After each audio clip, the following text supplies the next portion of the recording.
अस्सलाम वालेकुम दोस्तों, उम्मीद है सभी दोस्त ठीक ठाक हैं, खैर खैरियत सां हूंदा। दोस्तों असांजी ॻाल्हि करण वारा आहियूं सोप सीरियल तकरार ड्रामे जे बारे में। इन तफ़सील ॻाल्हि ॿोल शुरू करण खां पहिरियों जेकॾहिं अभी असांजे चैनल ते न आहियो त मिर्ज़ चैनल खे सब्सक्राइब करे ऐं नोटिफिकेशन ऑल करे छॾींदा।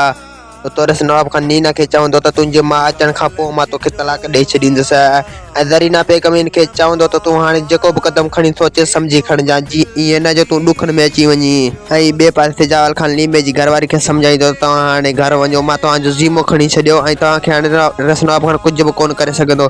अगरि जेकॾहिं कई न उन मूंसां वाइदो कयो मां उनखे ज़िंदा न छॾींदुसि। ऐं ॿिए पासे तव्हांखे हू रिसजाल खान उनखे ईअं चवंदो त नीना हाणे तव्हां वटि घुमण ईंदो ऐं हू न ईंदो त मां रस नवाब खान खे अहिड़ो धमकी ॾींदुसि जो हू नीना खे पाण छॾे ॾींदो।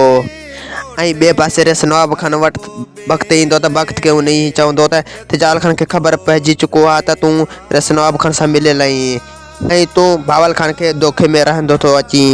वधीक वीडियो ॾिसण लाइ चैनल खे सब्सक्राइब ऐं वीडियो खे लाइ मिले कंदा। खुदा हाफ़िज़।